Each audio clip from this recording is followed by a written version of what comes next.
Hey everybody, so getting ready to take on the All-American Muscle 400 Challenge from the end of month 1. If you recall, it's not written in at this point in the program. I'm technically done with the whole program, but I think this was a misstep on his part. This would have been a really good challenge to throw in at the end to compare where you were at the beginning of the program. So first go around with this challenge was not great timing for me. In fact, I was just recovering from COVID. So I wasn't exactly at the top of my game there. And then second thing, now when you go and you take a challenge on, like a 400 challenge a second time, you can kind of reflect on how you did the first time around and what kind of changes you could make to maybe, do a little bit better with your time. My time first go around was around like 22 minutes. I know it was 22 minutes. I'm sure there were some seconds in there, but I didn't write it down. So here's my thought process currently. The first 400 challenge, let's give you that. It's just like the AX1 challenge, 100 push-ups, inverted rows, squats, sit-ups. Many reps, as many sets as you need to get, and you're going for best time. Here's a little twist with All-American Muscle. All-American Muscle, once you do your initial set of each exercise, say you crank out 20 push-ups your first set, the next time you tackle that exercise, push-ups, you have to start with a 20-second hover hold before you start the push-ups. So that throws the best technique I found with the 400 challenge from AX1. A lot of people recommended the 10 sets of 10. That wouldn't be the best technique to approach this with because of those hover holds you have to do once you return to that exercise. So the first time around, sit-ups and bodyweight squats are my strongest exercises. I tackled all 100 body squats in one set, and my sit-ups ended up being broken down into two sets, 80 and 20. And then the inverted rows and push-ups were what I had left. And I kind of found at the end my upper body was just really struggling to get through those and was taxed. So my thought process today is to break those sit-ups and squats up into like 25 reps per set with the intention of those being recovery exercises between the inverted rows and push-ups. And inverted rows and push-ups are going to kind of get started on the exercise, see how I'm feeling and how many I can, crank out yet leave enough gas in the tank to tackle all 100 reps. I'll start push-ups in traditional push-up form on my toes, but truthfully, to crank out as many as I can in a set, once I can't do any more on my toes, I'll go to the knees, finish up. Same thing with my inverted rows. Start out more horizontal, but if you tilt your body, angle it so that your lower body takes a little bit more of your body weight, that makes the inverted row slightly easier. So I'll also adjust that as my reps go on. So that's a lot of thought process I've put into this, and I'm hoping I execute it with all those thoughts in mind. But we will see. I'm actually pretty anxious to take this on.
I cranked out that last inverted row and I checked the time. 2015. So I shaved, give or take, 2 minutes off my first time. That's pretty good.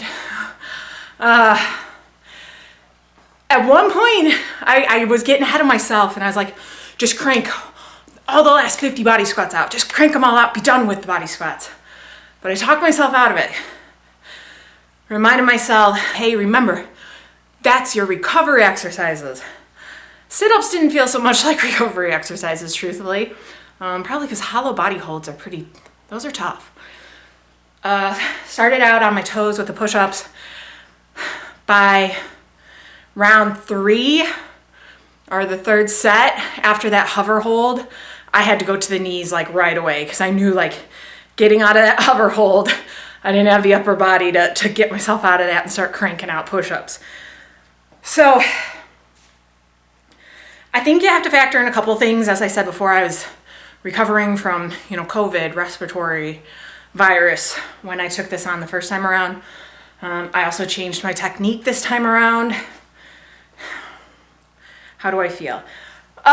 In regards to the technique change. Bodyweight squats, 100%. Wall sits, bodyweight squats. Major recovery exercise. Give that upper body little break because, as I already knew, inverted rows, push-ups were where my trouble spots were going to be. Looking at it now, I kind of think, again, I would change it up again. I would still use those sets of 25 bodyweight squats and wall sits for my recovery, but I think I would crank out all sit-ups in like 2 sets just because I wasn't necessarily finding those sit-ups to be so much of a recovery, and they were actually time-consuming cranking out those sit-ups. And then I would tackle the push-ups and the inverted rows like I did, just start out cranking out as many as I could, using rest pauses within your sets, because there's nothing against that. And that's all I could do there, I definitely didn't, there's a lot of transition movement in this challenge because I like to use my padded pull-up bar for the body, the dead arm hangs. Then you got to get to a wall for your wall sits. But in this challenge, I find that transition to be also a little bit of a rest and a reprieve. And I think that's all I can say for that. Next exercise, the final challenge. I barely looked that over, so I'm not even going to go into that until I can actually give you solid information on that. But today's Wednesday, hoping to recover tomorrow, tackle the final challenge in All-American Muscle, and wrap this up and give you my final thoughts on the program in its entirety. So see you. I'm hoping to get a video out around today of the end of the program, workouts and whatnot, final thoughts, and then hopefully just these 2 challenges and final whole program thoughts out again this weekend. But obviously there's a lot going on in life, so we'll see what happens. So hope everybody's doing well. Hope everybody takes my advice if you're doing All-American Muscle and retest that 400 challenge from month 1. Hey everybody, welcome to the final challenge of All-American Muscle. Looks like it's a combination of a little bit of everything minus heavy lifting. There's no heavy lifting in this challenge, but here's what it is. You've got 8 moves and there's 2 options. You can do intermediate or advanced. Both have the exact same moves, only difference is the amount of reps that you're doing for each exercise. I am doing the intermediate version. So here's where you start off. Cone hops. He gives you 30. I don't know if that's both, right, left, and that counts as 1, or every time you go over, it's a rep, but I'm counting it as every time you go over because when I hit the walkthrough video back to that trailer or ad or whatever you want to call it. So then Pull-ups, dumbbell, goblet squat, static creeping lunges. He gives you the percentage of weight that you are to hold. Push-ups, dumbbell farmer carries. Again, he gives you the weights that you're to use. Then you got to do a 100-yard shuttle run. So I got to do that on the treadmill. Jump rope. And then the last move is hanging leg raises. I am not the best at those. He's not requiring you to do a whole lot, like 12. But I don't feel like when I do them, I don't do them the best. Like those are something I would require some more work on before I utilize those in a challenge. So I split that to a 1 minute dead arm hang and then 12 leg raises on the captain's chair. So technically I've moved myself up to 9 moves in this challenge. There is no rest besides transitional rest between exercises, which there might be a little bit of a decent amount of transitional rest down here, especially getting the treadmill going and whatnot. And technically, if you have to stop and rest at any point during this circuit, it's considered a strike. And three strikes, you're out. But I'm taking this challenge on as I've done many challenges in the past as just a nice hardcore workout.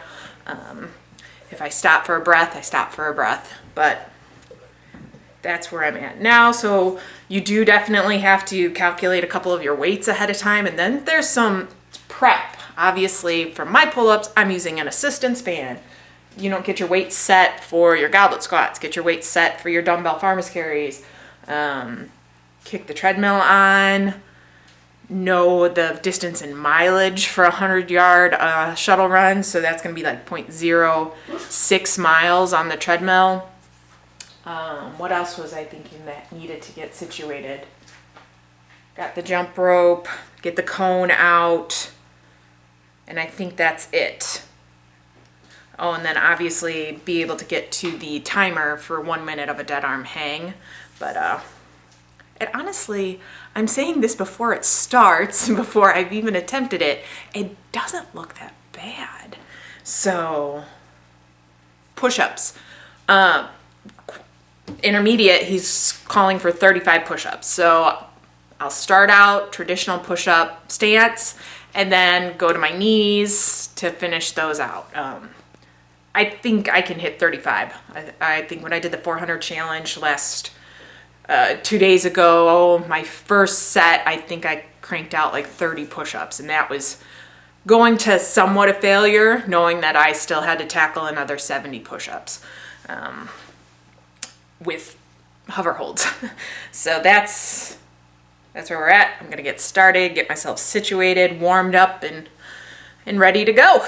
So that's it. I officially completed All American Muscle, that final challenge. Harder than I thought it was gonna be, and here's the kicker. Starting off with those cone hops, it just skyrockets the heart right out of the gate. So when I went up to the, well, first off, let me say, I'm not totally like feeling fully energized. I wanted to do it, but I want to finish this and complete it and add another little paper award to my wall. But, so you hit those cone hops as move 1, skyrockets the heart straight away. You go into the pull-ups and you're just like, oh, I got it, like I need to recover before I start, you know, with the lifting. Technically, I don't think I would have passed this challenge if I was really paying attention. I stopped midway during the pull-ups. The creeping lunges, I had to stop, but my shoelace, these shoes have really long shoelaces, and the loops had gotten too long and I was stepping on the one. So I had to stop and tie that up, but then I had to stop again just to catch my breath with those. Push-ups, I made it through, combining knees and regular push-ups. Carries, I did okay. The run, jump rope, everything else went fine. So I guess I would technically, I'd say I had 2-3 strikes with those creeping lunges in my shoelace. And I made my transitions nice and slow. But the run on the treadmill, first off, these aren't running shoes. Second off, treadmills are kind of tricky for something like this. If you were doing repeated sprints, the treadmill can already be going. You just hop on, catch up, and do your thing and hop to the sides. Well, in this instance, I didn't have my treadmill going the whole time I was taking this challenge on. So as you know, if you've had any experience with a treadmill, you get on it, you click the speed you want. Well, the treadmill has to speed up. So that eats up time and some distance there, but you do the best you can. Truthfully, if you're trying to do this in a commercial gym, I don't know how well this is going to work out. This is a very unique situation I have here. The majority of it probably, besides pull-ups, you could do outside till you get to the leg raises if you've got somewhere for pull-ups. But, it's things like that that have to be considered too when you're taking on a challenge like this. So my final complete thoughts. So I started out this program very much like, I think this is going to be my next favorite program. It started out strong. As time is going on and you start working out more and more and more, you start to really learn what you enjoy. I enjoy heavy weights. OSI that probably tops the list for me because of my preferences, heavy weights. And when I have the time to be tackling such long, intensive exercises and workouts. My assumption when I took on month 1 was that this was going to be upper-lower splits for the entirety of the program. That's not necessarily the case. It switches up as you've witnessed over these months. So month 1, I was digging it. Upper, lower, split, heavy weights, and then you had those 2 combine days that I just skipped. Time has taught me I'm just not a fan of Jeff's burst training cardio. And those sessions were not necessarily intensive cardio as much as working on your speed skills and your jumping skills.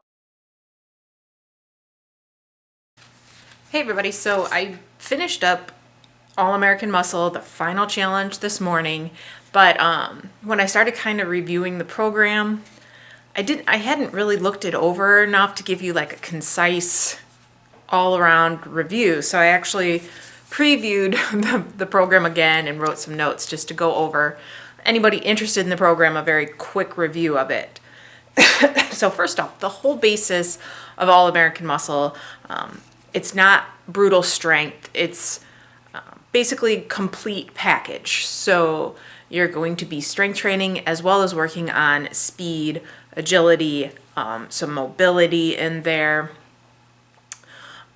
So kind of to me, if you really like AX1, this would be a good follow-up to AX1. So let's preview it. 4-month program, I believe it's $97, around there. So $100. Here's the thing though, if you are subscribed to his YouTube channel, you'll know that I believe twice a week, it might be, he puts a new video up on YouTube, and in the comments section, if you go within the first hour of the video coming up, there's the chance to win one of his 1-month programs. But if you're like me, all you ever see is better luck next time. But there will be a code and you can get 10% off if you buy something within those 2 hours. So if you're looking to buy a new program and you've got the time to wait, when that comes up, 10% off, that's $10. So who doesn't love to save a little cash? So let's review. Month 1. So you got your lower upper split. You're doing that 4 days a week. So you'll do lower, upper, rest, lower, upper, or vice versa. Then you've got 2 days he calls combine days. They're agility, so speed work on one day, jump work on another day. Those upper lower splits, you've got your heavy lifts. Then you'll go to what's called a power restoration. So drop the weight and speed up your movement. So say you're doing heavy squats, you'll drop that weight and then you'll go to squats and focus on speed. And then you have your hypertrophy work, which is normally, a little bit lesser weight, higher reps. And then the very big standout in month one were the phenomenal iron will drills that I say that because multiple sources that I like to watch and get information from have identified the drills that he gives you, the dead arm hang, the farmer's carries, the wall sits, as just true testaments to strength training and just overall health. I believe there's one other thing, and this continues throughout the whole program. One of the things I love about it, and I will definitely take with me and alter other programs with, are the primers, which the primers are throughout the whole program. To me, they're what I recognize as his corrective exercises. He's just now working those into the program and uses those as part of your warm-up before your heavy lifting. And I'm finding that is where I like to see my corrective exercises in comparison to where we've seen them before, where they appear on their own days, where it's just kind of very easy to start skipping over them like Total Beast. All right, so that's month one. Really enjoyed month one. Then we go on to month two. Month two, again, I liked month two.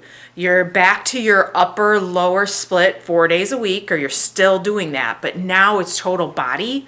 So where one day might be upper push, lower anterior, the next day will be upper pull, lower posterior. Then you'll rest and have 2 more of those days where you come on to, it's called a pro day prep. So this would be like 5-6 exercises in a circuit, and it will combine corrective exercises, some mobility drills, and core work. Another day where it's kind of easy to not take them too seriously and skip them, but I did make sure I got those in. Not my favorite, but I definitely see the benefit to them. So your heavy lifting days. This month, you did what was called touch-ups, working sets, and then I think it's the aftershock set. So within one move, squats, your touch-up, you would add a little bit of extra weight to your working set, only do a couple of reps. Then you drop that little bit of extra weight down to your working set, which would be your normal 3x5s. Then you drop that weight even more, and you go on to, again, speeding up. So dropping that weight quite a bit more and concentrating on explosiveness in the move. Again, you have your hypertrophy. And then this month included what was called the triple double circuit. So 3 exercises, and the rep requirement doubles each time within that little circuit. Now that whole 6 exercises, it was one circuit. He gives you a time. Now I'm trying to recall, I believe it might have been like 10 minutes of just you continually keep going through that circuit. And I can't remember the pairing, but sometimes it would, focus entirely on legs. Sometimes it was upper body. I just can't totally remember the breakdown, how it paired up. But I do recall that the iron will drills are still in month 2. Sometimes they'd come before that triple double, and sometimes they'd come after. If your triple double focused on upper body, then the iron will drill had something to do with lower body. But in this month, the iron will drills did change to, like kettlebell swings. I can't think of the other one, but they weren't nearly as trying as month 1. Month 1, as I said, the iron will drills knocked it out of the park. Month 2, I month one's iron will drills, again, repeating in month 2, building up would have been more beneficial in my opinion. Then we go on to month 3.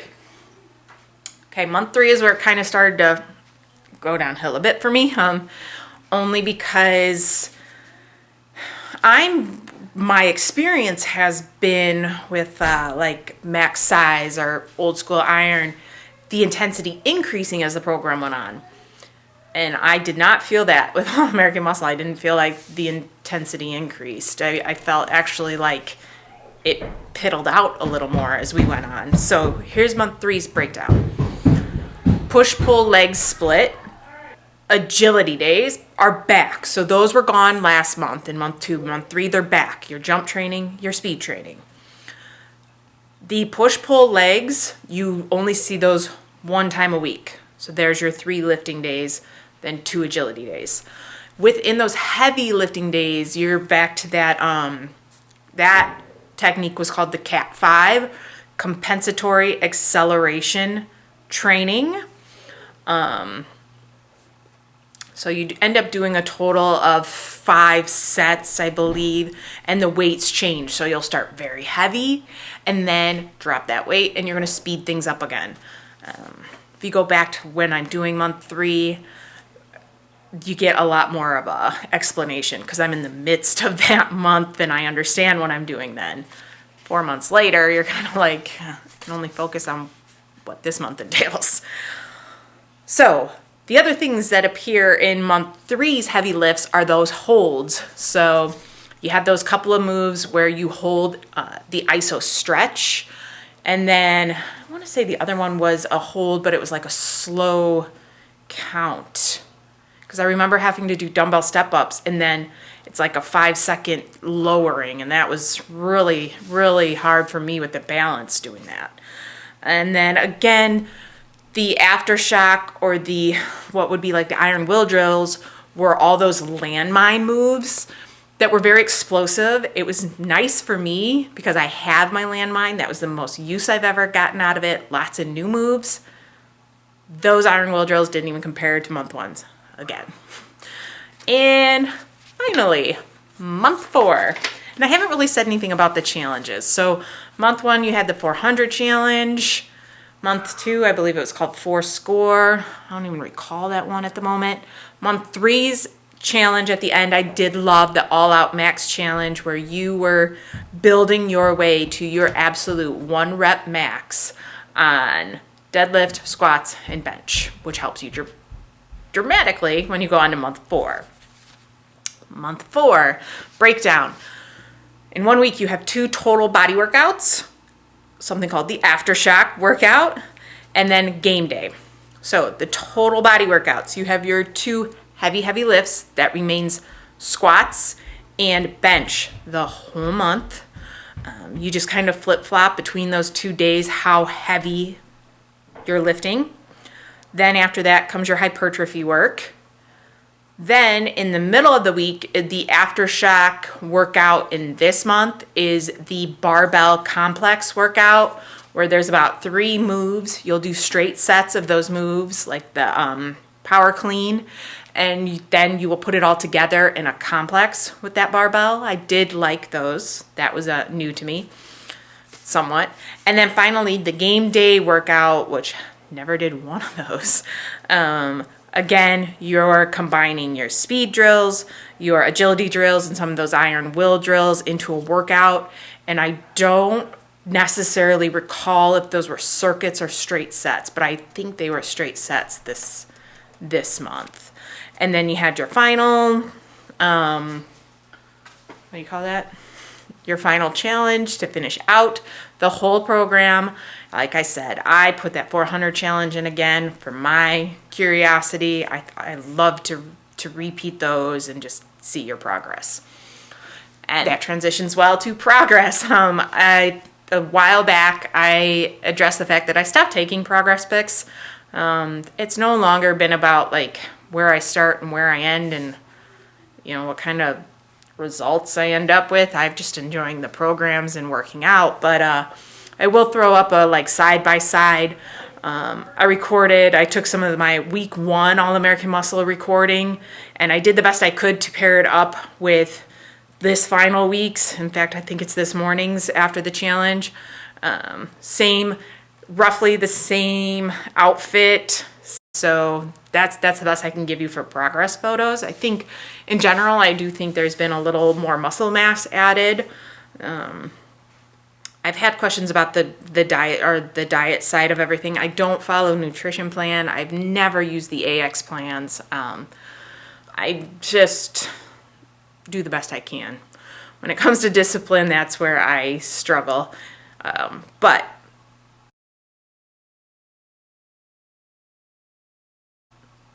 the last thing I want to address. The last thing I said was, I'm going to Total Beast. I'm just going to start there, repeat that until everything in the home gym and all the moving occurs and I have to pick up 0. I've changed my mind since. Looking over everything. And I don't know if you've noticed a little bit, I keep referencing OSI repeatedly. So I decided and that I love heavy weights. So I have about a month left with my gym intact. So I've decided I'm actually going to go back and do month 1 of OSI, which is just heavy lifting, building strength. And it involves pull-ups and chin-ups, which some of my favorite moves. And the most, beneficial, I would say, as well as still continuing to work on a couple of those upper body moves from 1 below 0, the plyo push-ups, and thumbs up push-ups. Just getting myself ready to take 0 on at 0 instead of 2 below or 1 below, straight 0 when I start that. So I hope this helps everybody. I hope I had a little bit better structure than what I had this morning when I was rambling. So I will see you again. I am going to continue to record. This is going to be my second go around with the start to OSI, and some modifications are undoubtedly going to be made for me, because one of the things I do realize as I do all of these programs is I learn and I take bits and pieces from all of these programs and apply them when I go to do another program, especially if I take it on a second time. Like coming up with OSI, I absolutely know with OSI, it's 3 days a week, total body, heavy lifting in month 1, and you have 2 days of core corrective exercises, kind of like the set up a beast. I'm going to instead take the All-American Muscle Primer concept, utilize that in month 1 of OSI. I'm going to skip those corrective core days and do my own cardio, my own core workouts. And the other way I'm going to change up those total body workouts with OSI month 1, it's strictly strength building. So I'm going to take another concept from All-American Muscle, do the heavy lifting, but then also cut down maybe like that last set or so, cut the weight down and focus on speed and power and speeding up what you slow down. So again, hope it helped everybody, and I will see you next time in month 1 of OSI.